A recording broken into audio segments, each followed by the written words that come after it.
Mesdames, Messieurs, bonjour.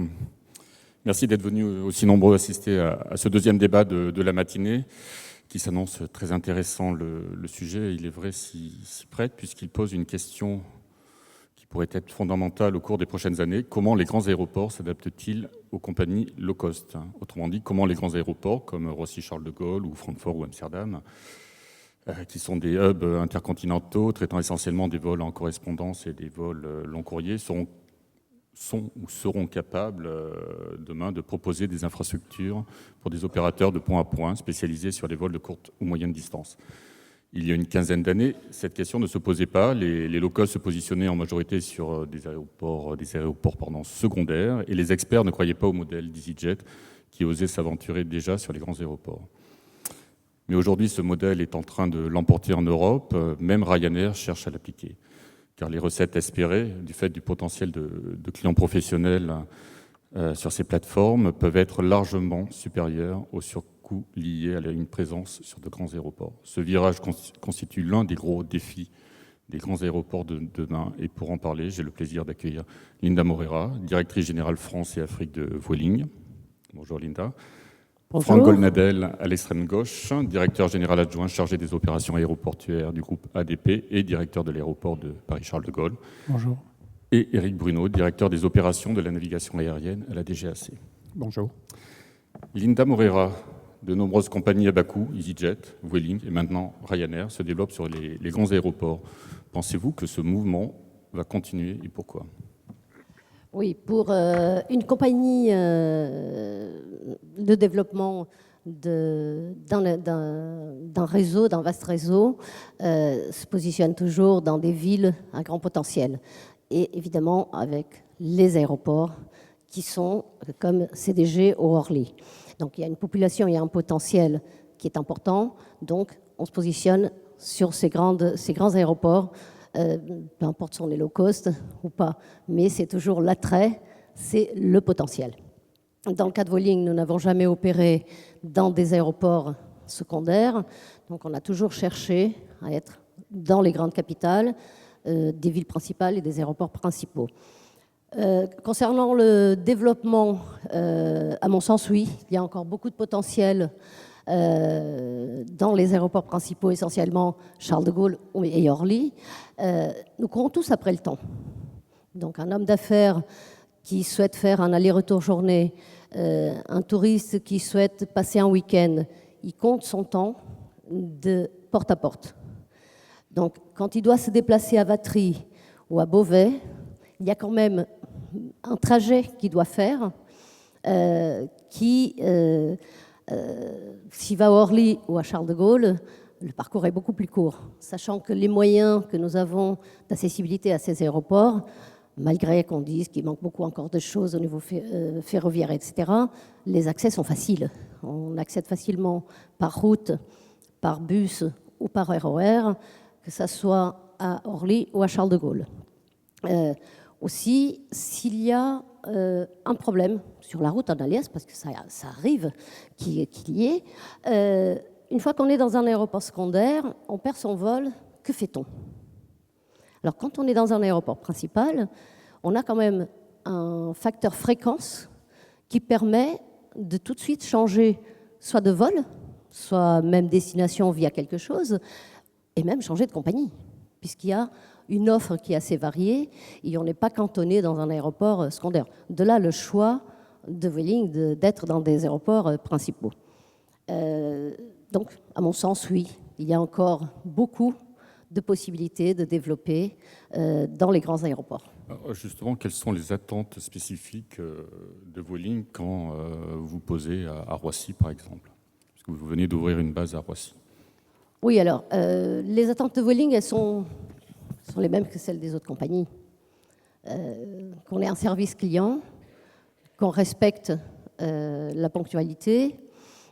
Donc, nous ne demandons pas quelque chose de très différent, finalement, que les autres compagnies aériennes. Après, nous avons une hiérarchie des priorités qui sont différentes. C'est fluidité, souplesse, service au client, ponctualité. Donc, et ce que nous demandons aux aéroports, que ce soit Charles de Gaulle, et M. Gonladel vous le dira, qu'on est assez râleur là-dessus, ce qu'on veut, c'est qu'il y ait une bonne signalétique, que le client soit rassuré, que la plateforme lui donne, il soit en confiance, il sache où se diriger et où est son avion, où est son comptoir d'enregistrement. Après, au niveau opérationnel, tout ce qui n'est pas visible côté passager, parce qu'il y a le côté passager, les boutiques, les plateformes, les comptoirs d'enregistrement, etc. Après, il y a toute la partie derrière, c'est que le client ne le voit pas, mais il y a un monde qui travaille, il y a beaucoup de corps de métier qui se mélangent, et ce qu'on demande, c'est toujours de la rigueur, qu'il n'y ait pas une pièce qui manque, et que l'aéroport soit aussi comme un gardien, comme un, j'allais dire flic, mais il ne va pas adorer ça, pour que tout soit bien contrôlé et qu'il n'y ait pas de faille. Parce qu'il suffit qu'il y ait un pif qui soit fermé, qu'on ne peut plus respecter la ponctualité. On ne peut plus donner le service à nos clients. Et donc, ça, ce sont... Inspection filtrage, pour ceux qui ne connaissent pas. Ah oui, pardon, désolé. Donc, il y a il y a tous les métiers qui sont... Il y a une grande discipline. Dans un aéroport, il y a une très grande discipline. Et tous les corps de métier sont très disciplinés. Dès le bagagiste, je copilote de l'avion, il y a une grande discipline. Et donc, c'est une communauté qui travaille ensemble. Tout se fait en symbiose. Et l'aéroport a un rôle important à jouer là-dessus, qu'il n'y ait pas de faille. Et c'est ça que nous exigeons à CDG ou n'importe quel autre aéroport, c'est d'être le gardien pour la sûreté, la sécurité, le service et la ponctualité. Et c'est ce que nous devons à nos clients, c'est de le transporter d'un point à un autre, lui et son bagage. Donc il ne faut pas qu'il y ait de faille. Monsieur le policier, Roissy est le premier des 3 grands aéroports européens en termes de trafic low cost. Je crois que vous avez 10-11%. Comment Roissy s'adapte-t-il à ce type d'opération ? Bonjour à tous et à toutes. Donc effectivement, au contraire de ce qu'a dit Alexandre de Juniac tout à l'heure, on a cru assez vite, côté aéroport, au développement des compagnies low cost, puisque ça ne date pas d'hier, et on a accueilli les premières compagnies low cost il y a quelques années maintenant. Comme l'a dit Linda, en fait, elle recherche, comme toutes les compagnies aériennes, de l'efficacité. De l'efficacité pour ses clients, de l'efficacité pour ses opérations. Et tout l'enjeu pour un aéroport comme celui de Roissy-Charles de Gaulle, qui est en fait un double aéroport, et c'est quelque part aussi notre chance. On est à la fois un hub, le hub d'une grande alliance et d'une grande compagnie, mais on est aussi un aéroport point à point. C'est aussi notre avantage. Et c'est pour ça qu'on a réussi sur Roissy, c'est encore plus vrai sur Orly, à marier finalement le besoin du client de compagnie low cost, qui n'est pas fondamentalement différent, comme l'a dit Linda, des besoins des autres compagnies, efficacité, fluidité, simplicité, rigueur des process pour tous les partenaires, pour faire en sorte qu'il y ait le service attendu des clients, qui est la ponctualité qui va bien, parce que c'est fondamental pour les compagnies low cost, qui sont majoritairement des compagnies européennes, qui ont donc plusieurs fréquences dans la journée, qui engagent leur avion et leur équipage sur plusieurs rotations dans la journée. Et si vous prenez une demi-heure de retard le matin, avec le premier vol, c'est un peu comme vous dans la journée quand vous avez 15 rendez-vous. Si vous prenez un retard au premier rendez-vous, vous mettez en retard toute la suite. Donc l'objectif, et ce qu'on a appris au quotidien auprès de nos clients compagnies low cost ou compagnies legacy, c'est cette rigueur et cette ponctualité. Dans le cas d'EasyJet, qui est au terminal 2B maintenant, ou 2D. 2D, donc oui, ils ont fait 2B, 2D. Vous avez quand même modifié le terminal, qui était un terminal long courrier avec 50% de taux de correspondance. Comment vous avez fait ? Il y avait quand même des demandes bien spécifiques. Alors effectivement, le cas de la rénovation qu'on a pu faire du 2D on va dire sur du court terme, parce que comme vous le savez, on a un projet plus encore ambitieux pour le 2B, 2D dans les prochaines années.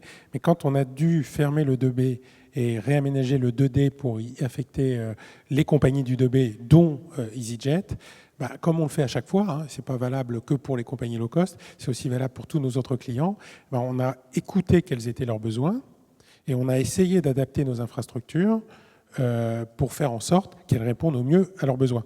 Alors, qu'avait besoin une compagnie comme EasyJet quand on l'a transféré. D'abord, comme Vueling aujourd'hui qui nous fait l'honneur de mettre une base, EasyJet nous avait fait l'honneur de mettre une base sur Roissy.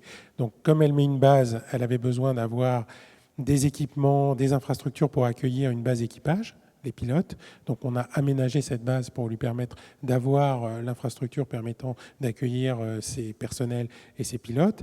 Et puis dans le process opérationnel, parce que fondamentalement c'est là-dessus qu'on va rechercher l'efficacité, process opérationnel, accueil client, on a essayé d'appliquer les mesures que ces compagnies ont pu mettre en œuvre sur d'autres aéroports pour rendre plus fluide le traitement passager. Ça passe par de l'automatisation. Donc on est en train de tester un certain nombre de principes d'automatisation. Encore une fois, ce n'est pas que le besoin d'une compagnie low cost, c'est aussi valable pour les autres compagnies dites legacy.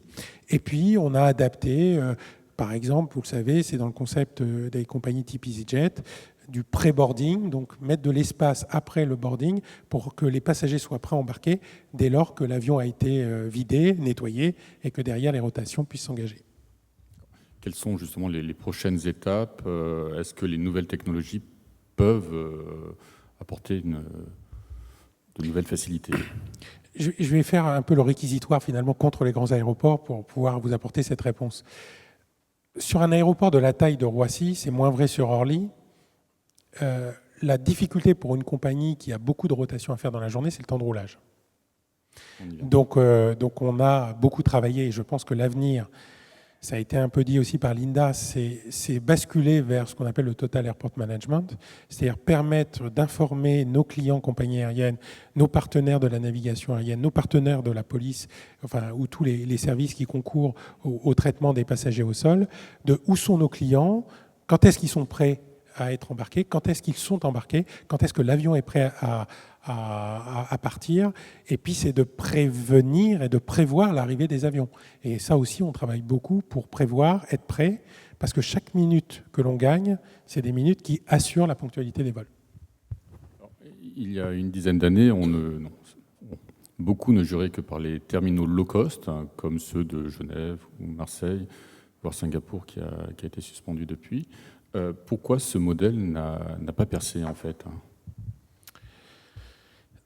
D'abord, on n'y a jamais cru. Alors, peut-être que maintenant, l'histoire va nous donner raison. Pourquoi? Parce que quand un passager choisit une compagnie aérienne, il le choisit pour un certain nombre de critères, le service, la destination, le rapport qualité-prix qu'il est prêt à y mettre. Et après, il vient dans une infrastructure aéroportuaire et il ne choisit pas forcément son infrastructure en fonction de la compagnie qu'il a choisie. Et quand un passager d'une compagnie empruntant EasyJet, Vueling ou Air France ou Lufthansa vient sur Roissy, il ne comprend pas que pour une compagnie type Lufthansa, il peut aller en Allemagne avec une passerelle qui lui permet de rentrer dans un avion, et puis que sous prétexte que ça sera un vol EasyJet ou un vol Vueling, il n'aura pas la passerelle. Ça, il ne peut pas le comprendre parce que pour lui, il est sur l'aéroport parisien et il pense que le service doit être équitable et le même pour tous les types de clients. C'est exactement la doctrine qu'on a souhaité retenir, et depuis des années, on accueille nos clients. Compagnie low cost, comme on accueille nos autres clients, on essaye d'offrir les mêmes services, soit les services fournis aux passagers directement, soit les services fournis aux compagnies aériennes. Simplement, on permet aux compagnies qui ont des procédures opérationnelles un peu différentes, c'est le cas de Vueling ou d'EasyJet, par exemple de débarquer par les deux portes avant et arrière, on utilisera la passerelle à l'avant et on permettra un débarquement à l'arrière. Ce n'est pas souhaité par les autres compagnies, mais voilà, en tout cas, on offre un panel de services équitable et on a toujours considéré qu'on ne devait pas aller vers une offre low cost, incomprise du client, parce qu'il n'achète pas forcément une offre low cost, il achète un service et une efficacité. Linda, justement, sur l'une des recettes des compagnies low cost, c'est de faire voler les avions très longtemps dans la journée en faisant des demi-tours rapides sur les aéroports. Est-ce que c'est possible sur les grands aéroports ? Oui, Vueling opère à Charles de Gaulle depuis 2004. Nous avons débuté nos opérations en 2004. Est-ce que vous avez le même nombre est-ce que vous avez la même productivité qu'ailleurs ? Non, mais c'était toujours avec des rotations de 30 minutes. Donc, on a initié entre comme ça l'atterrissage et le décollage. D'accord, c'est pas. Et aujourd'hui, on a ouvert une base à Charles de Gaulle. Donc, c'est pour dire que si les conditions n'y étaient pas toutes réunies, on ne le ferait pas. Donc oui, on peut le faire. Évidemment, c'est plus difficile d'opérer dans un aéroport comme Charles de Gaulle que dans une plateforme où il y a beaucoup moins de passagers. Les infrastructures sont différentes, tout est beaucoup plus complexe, beaucoup plus compliqué. Mais il y a une adaptation et puis il y a un changement.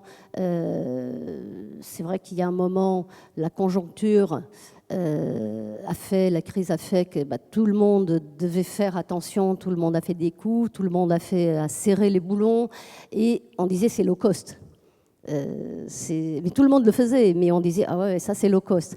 Donc sur ça, sur la crise aidant finalement, les aéroports, les grands aéroports, et Charles de Gaulle en tête, ils ont aussi fait des choix stratégiques, de dire finalement il y a des choses à faire. Et c'est dans ces choix stratégiques, il y a eu toute une mise en place de process pour la performance et une approche avec les compagnies aériennes et toutes les personnes qui interviennent qui fait qu'on gagne pour les rotations, on gagne dans les process. Comme Franck l'a dit, on n'est plus seul. Avant, on parlait d'autorité aéroportuaire. Aujourd'hui, on parle de partenaires. D'ailleurs, le CDM le démontre. Les réunions qu'on fait en cas de crise, grève, etc., où il y a une concertation très saine avec les compagnies aériennes, avec les handlers, avec tous les corps d'État, pour comment on va améliorer l'opérationnel, comment on va maintenir les opérations des compagnies aériennes, qu'elles soient low cost ou pas, parce que finalement, nous souhaitons tous la même chose, low cost ou pas. Nous, on a fait des choix que c'est de faire des rotations en 30 minutes. Il y a d'autres compagnies qui ont fait d'autres choix, de servir, par exemple, des repas à bord. Aussitôt qu'il y a un repas à bord, il faut charger le catering, il faut nettoyer l'avion par la suite. Nous, on n'a pas fait ce choix. Donc, on a fait un choix de rester moins de temps au sol en éliminant des services. C'est notre concept. Donc, l'aéroport le permet. Évidemment, il y a beaucoup d'efforts encore à faire. Il y a des choses à faire au niveau des GAC, il y a des choses à faire au niveau aéroport pour que le temps de roulage soit réduit, etc., etc., etc. Mais ça, c'est un autre débat, je pense. Absolument. Quand vous dites 30 minutes entre l'atterrissage et le décollage, en gros, si on peut compter sur 10 minutes pour se rendre au terminal et 10 minutes pour repartir à la piste, en gros, vous débarquez et embarquez les passagers en 10 minutes, c'est ça? Oui, alors, nous sommes vous êtes au large en plus. Vueling, on est à CDG3. Donc, c'est pareil. De la même façon que l'avion, tout est chronométré et qu'il y a des process qui ont été mis en place et qui sont respectés, comme j'ai dit, c'est vraiment une population dans un aéroport. C'est le plus beau métier du monde, même si je ne travaille plus dans les aéroports, où tout le monde se côtoie, mais tout le monde travaille en symbiose. C'est une vraie orchestre. Il n'y a pas de fausses notes. Il ne peut pas avoir de fausses notes. Et c'est de même pour les bus. Nos avions sont au large, mais relativement près. Donc les bus se croisent, en gros. Les bus, ils sont chronométrés. Tout est programmé à l'avance. Ce n'est pas comme un avion qui atterrit au large par hasard. C'est une programmation qui est faite et tout le monde sait quand l'avion arrive qu'il faut que le bus soit là pour débarquer, qu'il faut que le bus soit là pour embarquer. Donc on embarque, on débarque et finalement on ne voit pas beaucoup de différence que s'il y avait une passerelle. Évidemment, quand Franck dit qu'on a les mêmes services pour tout le monde, ceci n'est pas vrai puisque nous sommes à CDG3 et nous avons des bus, nous n'avons pas de passerelle, mais ça ne nuit pas ni à nos opérations, ni au service à notre client. Et c'est ça l'objectif, c'est que le client n'ait pas des kilomètres à faire en bus, comme quand il arrive quand un avion est au large, ou que le client reste au soleil ou à la pluie, au froid, dans un bus, parce que les opérations ne sont pas prêtes. Non, tout est bien chronométré et ça se passe assez bien. D'ailleurs, si on fait un petit comparatif avec le CDG 2G, Air France, qui n'est pas low cost, sauf si ça a changé de statut depuis hier soir, ils embarquent à pied. C'est vrai. Monsieur Bruno, On a parlé de temps de roulage. Est-ce que les temps de roulage à Roissy sont compatibles, selon vous, avec les objectifs des compagnies à bas coût? Bonjour à toutes et bonjour à tous. Alors, on l'a vu, Linda, Franck l'ont dit, les besoins sont les mêmes s'agissant de compagnies low cost ou de compagnies qui opèrent via des hubs. Alors, de quoi parlons-nous? Temps de roulage, en général, on y intègre le temps de repoussage et le temps de roulage sur la plateforme. On a aujourd'hui des chiffres moyens qui sont de l'ordre de un petit peu plus de 15 minutes de temps de roulage au départ, un petit peu moins de 10 minutes le temps de roulage à arriver. Si on compare par rapport à d'autres plateformes, je vais en citer deux. Je vais citer Gatwick à Dessein. Gatwick, qui est aujourd'hui une base EasyJet. On a Beauvais, qui est une base pour Ryanair en France. Gatwick, on a aujourd'hui un temps de roulage moyen qui est de l'ordre de 15 minutes. Beauvais, on a un temps de roulage qui est un peu plus faible, puisqu'on va être à environ 10 minutes au départ. On va être plutôt proche des 5 minutes à l'arrivée. Toujours est-il qu'on voit qu'on est sur des temps de roulage qui ne sont pas si éloignés que ça, de plateformes de taille plus restreinte qui hébergent des low cost.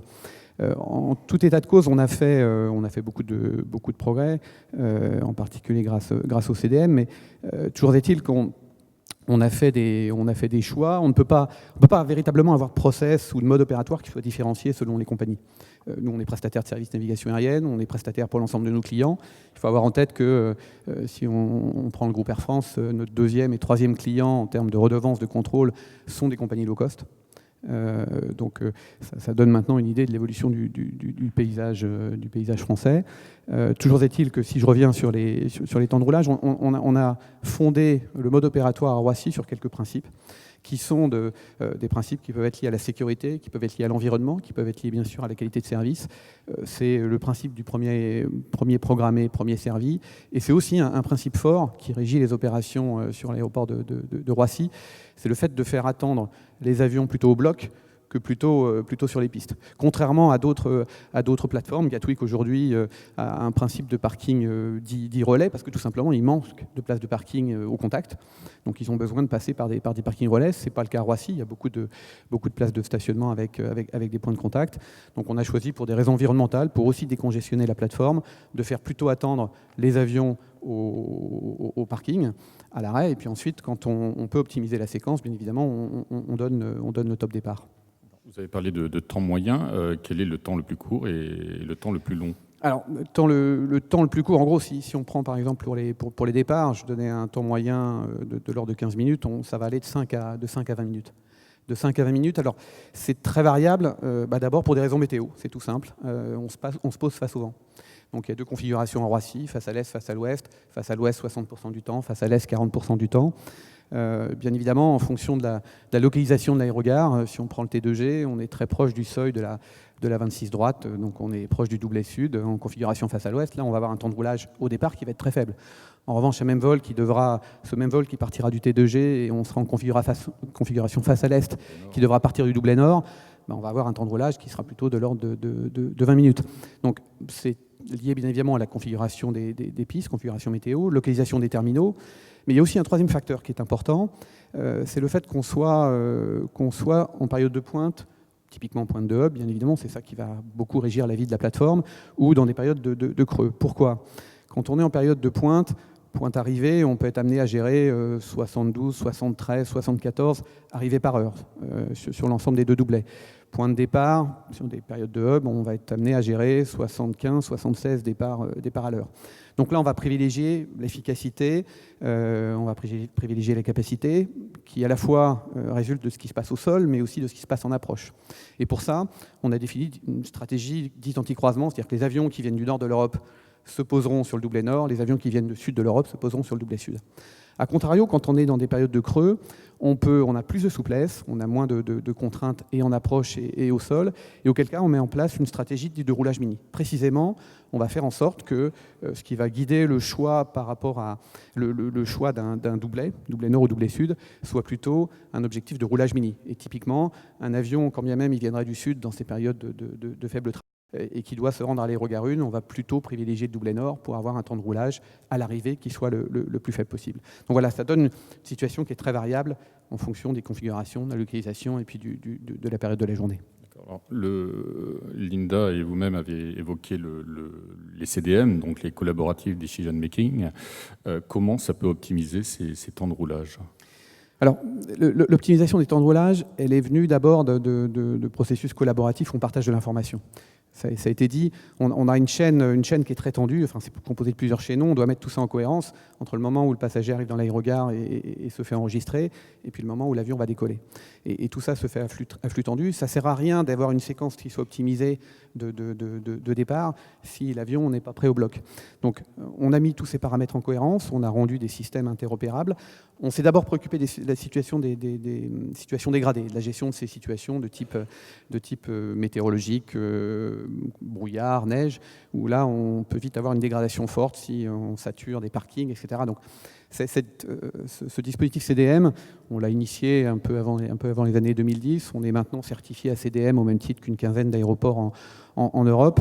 Il a permis d'abord de gérer les situations dégradées, puis il a permis ensuite de gérer les situations nominales. Et effectivement, la réduction du temps de roulage a été un des objectifs principaux de cette action. Alors les gains qu'on observe maintenant depuis plusieurs années, quand je vous ai donné ces chiffres, ça traduit un gain de l'ordre de 15% sur les temps de roulage au départ et de l'ordre de 10% sur les temps de roulage à l'arrivée. Et ce qu'on souhaite faire pour les années à venir, c'est encore réduire ce temps de roulage, et notamment en réduisant ce qu'on appelle la pression à la piste. Il faut bien sûr s'assurer, quand on a des séquences où on fait un départ toutes les minutes 30, il ne faut surtout pas perdre de créneau à la piste, donc il ne faut pas de rupture d'alimentation. Pour ça, on met une certaine pression à la piste, et ce qu'on va chercher, c'est la réduire, c'est qu'on fonctionne vraiment en flux tendu entre le départ bloc du point de contact jusqu'au décollage, pour avoir le moins possible d'avions qui attendent au seuil de piste. Mais une fois de plus, c'est un juste compromis à trouver entre cette efficacité d'éviter toute rupture d'alimentation et puis d'avoir un temps de roulage et un temps d'attente qui soit le plus faible possible. Monsieur Colnedel, justement sur les CDM, est-ce que vous pensez que c'est vraiment est-ce qu'on peut aller au-delà ou... D'abord, je pense qu'il faut mettre en lumière finalement une réussite française et collective, parce qu'on a souvent l'habitude de s'auto-flageller. Eric l'a dit, on a été certainement le premier aéroport de la dimension de Roissy à être labellisé ACDM en 2011. Aujourd'hui, il y en a presque une vingtaine en Europe. Mais voilà, on était un peu les précurseurs. Deuxième élément, il faut remercier tous ceux qui ont contribué à CDM. Il y a évidemment la navigation aérienne, il y a les compagnies aériennes, au travers de leurs associations, et puis de chaque compagnie qui a pu participer. Et il est clair aujourd'hui que des compagnies qui ont beaucoup de rotation, Air France sur Roissy, Vueling, EasyJet, FedEx, sont des contributeurs très très importants parce qu'on partage l'information. Le cœur du CDM, c'est de dire franchement les choses. Dire je suis prêt à partir, donc oui, le contrôleur aérien peut optimiser parce qu'on sait qu'il est prêt à partir. Donc c'est ce travail qu'on a fait avec les associations de compagnies et les compagnies aériennes, d'échange d'informations, et évidemment avec l'autorité aéroportuaire. C'était très tourné airside, côté piste, pour l'optimisation. Comme l'a dit Eric, voilà, on essaye de réduire le temps de roulage, on essaye d'optimiser les capacités aéronautiques dans un monde où finalement l'aéroport est un nœud d'un réseau, le réseau du transport aérien européen. C'est très important aussi pour les compagnies aériennes parce qu'il n'y a pas que ce qu'on peut gagner au sol, il y a aussi ce qu'on peut gagner en vol. Oui, il y a un avenir, c'est qu'on est très tourné airside, mais pour que l'avion soit prêt à partir, il faut que ses passagers, ses équipages soient à bord, mais il faut que les passagers puissent arriver à l'aéroport. Et donc on est en train de travailler au concept de demain, qui est le Total Airport Management. C'est comment je retire de l'information depuis l'extérieur de l'aéroport pour m'assurer que nos clients, les passagers aériens, seront présents en temps et en heure sur l'aéroport, qu'on puisse dire à la compagnie aérienne « attention, il se passe quelque chose et donc vous risquez d'avoir des passagers en retard. Quelle décision prenez-vous ?» en fonction des informations qu'on est capable et de la véracité et de la criticité des informations qu'on est capable de donner, la compagnie peut prendre des décisions. Soit j'attends, soit je pars et j'offrirai une proposition de rechange aux passagers et ainsi de suite.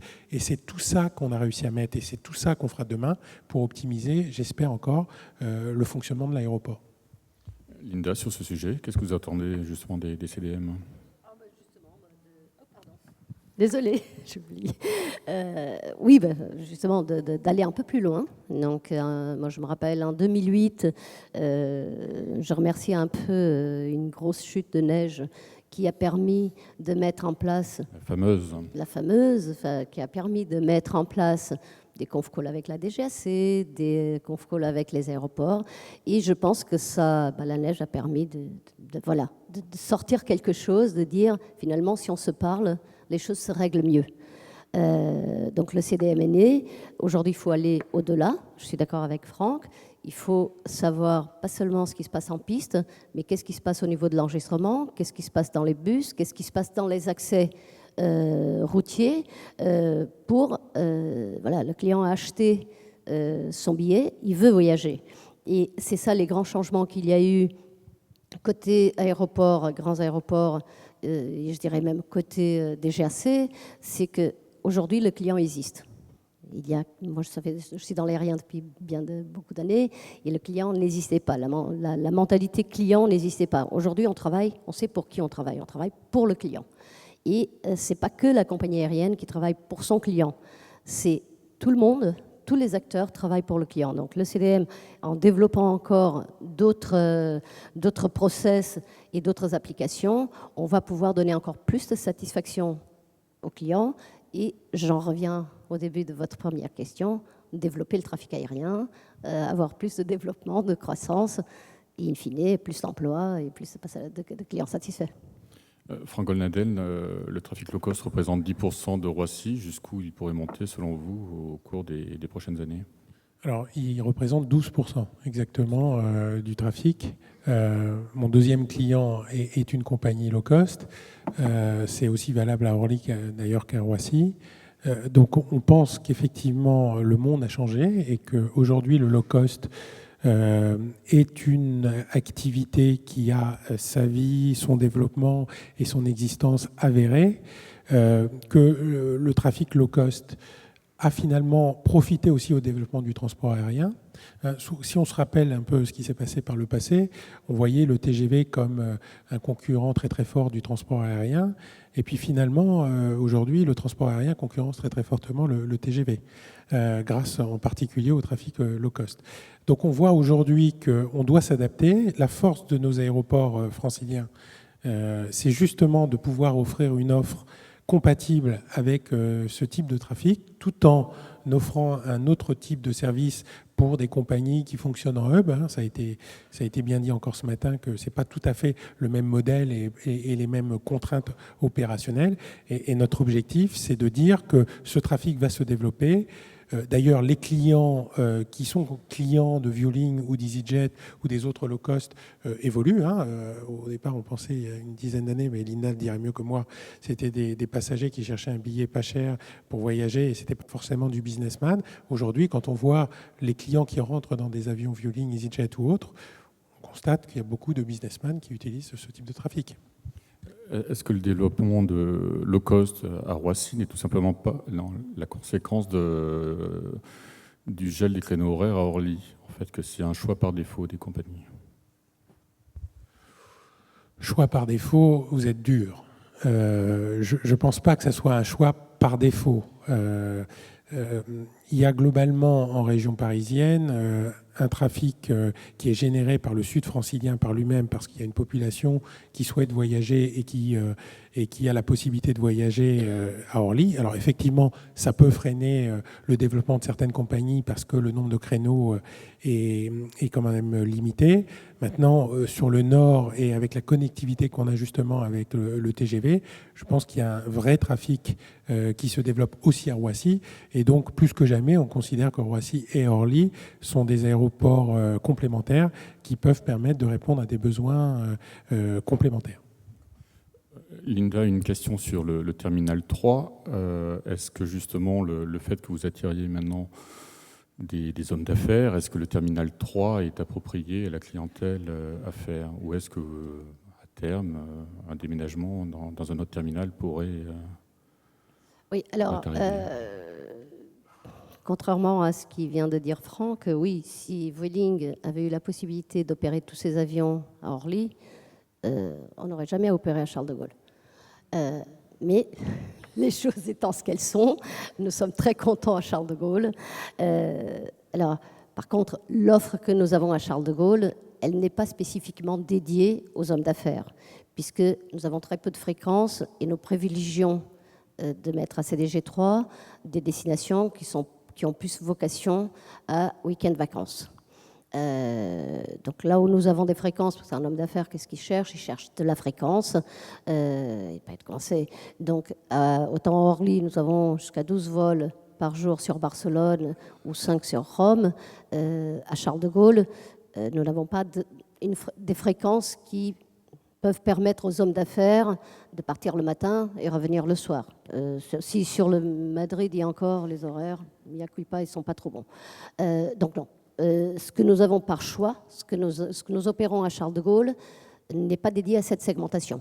Ceci étant, dans toutes les sociétés, et ça c'est la crise, et ça a été pour tout le monde, le budget voyage a été celui qui a été le plus affecté. Voyage et communication. Et les hommes d'affaires aujourd'hui, ils font des calculs, les entreprises leur exigent qu'ils fassent des calculs, et pour faire un vol d'1h30, s'il faut aller à CDG3 et puis commencer la réunion à 8h du soir et puis commencer la réunion le lendemain à 8h du matin, ils rentraient dès le moment que le prix du billet est divisé par 5 ou par 6, ils le feront, ça lui coûte moins cher, puisque c'est le budget qui fait qu'ils doivent se tenir à un budget voyage. Et ça arrive aussi que des clients qui partent pour d'autres destinations, qui n'est pas le moyen courrier, oui, ils vont à Charles de Gaulle. Nous avons 25% de nos passagers qui sont en correspondance. La destination finale, n'est pas les destinations, ni le Madrid, ni le Saint-Jacques-de-Compostelle, ni le Séville, etc., ou le Copenhague, ou le Prague. La destination finale, ce sont d'autres destinations. Mais ça lui revient moins cher. Donc, du coup, ils vont utiliser ces vols en correspondance. Franck Goldnadel, pour rebondir sur une réponse d'Alexandre de Gignac tout à l'heure, est-ce que vous pensez que les low cost pourront feeder, donc alimenter les hubs des grandes compagnies à terme? Il y a déjà des correspondances naturelles. Il y a des gens qui achètent un Paris-Toulouse, non, Toulouse-Paris, et ensuite prennent un long courrier sur Air France sans qu'Air France le sache. Je suis tout à fait d'accord avec ce que vous venez de dire, Fabrice, qui me permet de continuer de penser ce que je pense sur le fait que je pense que les compagnies low cost, même s'il n'y avait pas de limitation de slots sur Orly, seraient tentées quand même à un moment donné d'ouvrir sur Roissy. Voilà. Maintenant, c'est vrai qu'aujourd'hui, c'est plutôt la limitation qui a amené cette question-là. Alors, je pense qu'Alexandre de Gignac a très bien présenté les choses, c'est-à-dire que le modèle économique d'une compagnie low cost, elle est vraiment tournée sur l'efficacité de l'utilisation de ces avions tout au long de la journée et se focalise là-dessus pour être sûr d'optimiser l'utilisation finalement de ces avions et de ces équipages. Et elle ne peut pas souffrir, me semble-t-il, quand on voit le travail qu'on fait avec les compagnies low cost, je dirais de critères d'exploitation qui font qu'on attende ou qu'on se cale par rapport à des vagues de départ. Donc, je suis assez d'accord avec ce qu'a dit Alexandre. Je pense que la raison d'être d'une compagnie low cost n'est pas de feeder. Après, comme le client passager aérien est de plus en plus libre de ses choix, parce qu'aujourd'hui, il achète tout seul sur Internet en fonction de ses choix et choses comme ça, rien ne l'empêche d'organiser sa correspondance comme il le souhaite, en fonction des opportunités qui lui sont données sur l'aéroport. Ça, c'est aussi peut-être une révolution qui va arriver de plus en plus dans l'avenir, auquel on réfléchit, nous, groupe ADP. Mais voilà, je pense que la raison d'être n'est pas de feeder. Par contre, ça ne veut pas dire qu'il n'y a pas dans les avions low cost des clients qui vont utiliser une compagnie low cost pour arriver sur Paris et derrière poursuivre sur une rotation long courrier. Vous évoquez une réflexion sur le sujet. Qu'est-ce que vous pouvez faire justement pour... Alors là, on parle de bagages, on parle de traitement de flux passagers. Comment faire? Parce qu'il faut les connaître, il faut savoir. Oui, c'est aujourd'hui une vraie question pour nous. Donc je ne vais pas vous dire forcément aujourd'hui les solutions qu'on imagine, mais quand vous êtes passager en correspondance sur Roissy, organisé entre deux compagnies qui ont des accords pour permettre cette correspondance dite interline, en fait, le passager ne s'occupe pas de son bagage, récupère sa carte d'embarquement et donc suit naturellement le circuit de correspondance qui est associé à son trajet sur Paris. Bon, quand la personne organise son voyage toute seule, par définition, elle a deux tronçons.